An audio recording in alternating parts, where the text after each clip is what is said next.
Hi 7th grade. Welcome to this Library Picker Pathfinder for your World War II Leadership Project. Now a Pathfinder is just a document, or in this case a video, that highlights a few resources to get you started or give you new ideas for some kind of research project. In this case, I'm going to pick out some library resources that I think are going to be useful for you. It's not all of our library resources that you could possibly use, I'm just going to highlight a few. So you know this main room in the library is all fiction. Well, all of our non-fiction books are in this back silent reading room, and this is where you're going to pull a lot of stuff for research. The stuff that's going to be useful for you for this project is around our 900 area, but you can see that we've pulled all those books out, and we've set them up in a way that's very similar to your Of Mice and Men project. They're all on this reserve shelf, which means no one can check them out because there's a lot of different people doing similar topics. So feel free to come to this area to find some good books. We've got some really specific books, like books on Japanese internment of Americans during World War II, and books on the Manhattan Project and the atomic bomb. But for some more specific stuff, if you can't find a book related to that subject, you might want to find a general World War II book like this one and look in the index for something related to your topic. Encyclopedias are also a great option, and we've got one in particular that might be useful, the Encyclopedia of World Biography, if you have a topic about a particular person or a decision they've made. Like I said before though, a lot of you have some really specific topics, so you're not going to find a book that might be of much help in our library. That's when I'd send you to our library databases. Now you guys have all had some experience already this year hooking into our library databases from www.micdslibrary.com. From that page you would click on this databases link, and if you happen to be on the middle school page, you'd look for that file cabinet because that's all our databases are, just huge online file cabinets. The ones I'm going to point you to are the same ones essentially that you used for your Of Mice and Men project. It's in our History and Social Studies category, and there's a pretty good list of them here. Most of these are going to be great for you. I'm just going to show you a couple that I find really interesting. I really like ABC Clio, so we're going to go to the ABC Clio American History database first. You'll notice that I'm not typing in a username and password because I've already done that before I started this video. But you'll have to enter our common MICDS database username and password in order to access this stuff from home or from school.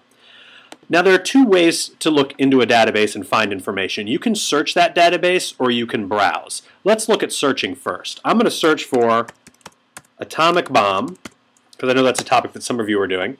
It's going to give me a list of results here, and I'm just going to click on the first one. There are a bunch of them, and I can narrow the results by using the checkboxes on the left. But let me click on that first hit, atomic bomb.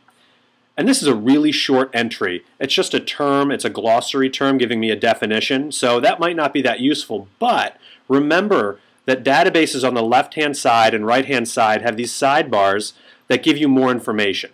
And this is browsing.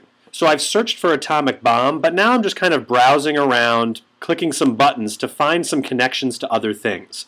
So here's a bunch of images that might be useful to me. Here's even some video, and there may be some quotes, stuff like that. So browsing can help you find connections between topics that you might not find from just searching. But you have to be patient. Let's go back to our databases page.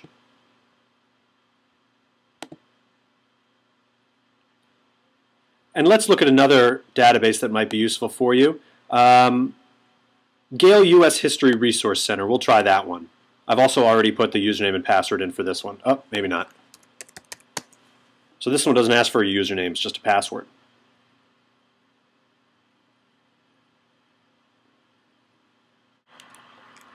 So this database is organized a little more visually, so it's a little bit better for browsing. I can certainly search if I want to up here, and I can search for specific things like images or primary sources. But I want to browse. So let's scroll down, and there's a bunch of different topics, and I want to look at wars and conflicts. I don't see the one I want there, so I'm going to click View All.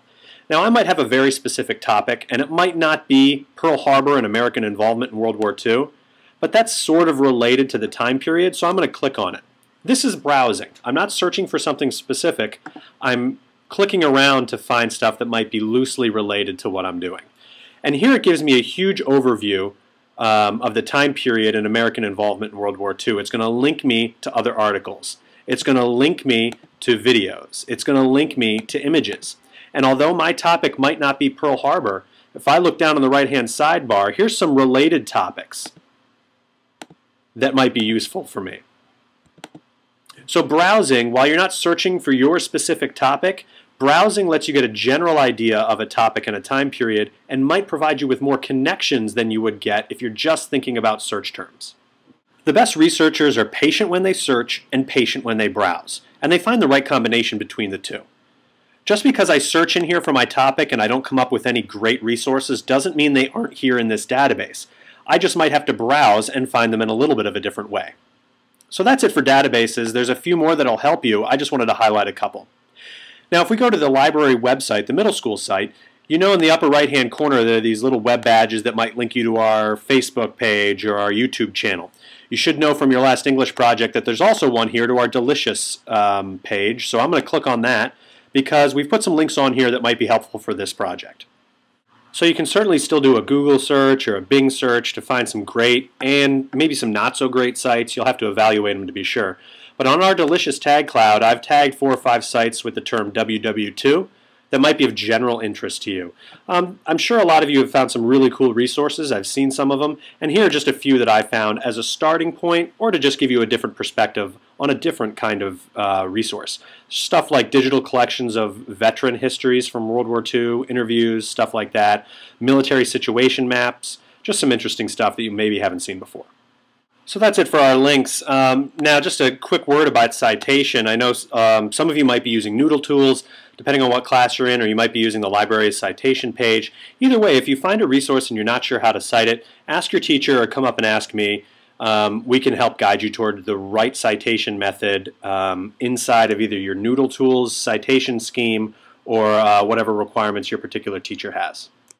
Alright, so in this Pathfinder we picked a few books, a few databases, and a few online websites to either get you started in the right direction with your research, or if you're basically done with your research, you can kind of look back at what you've done and maybe add a few resources that you hadn't thought of.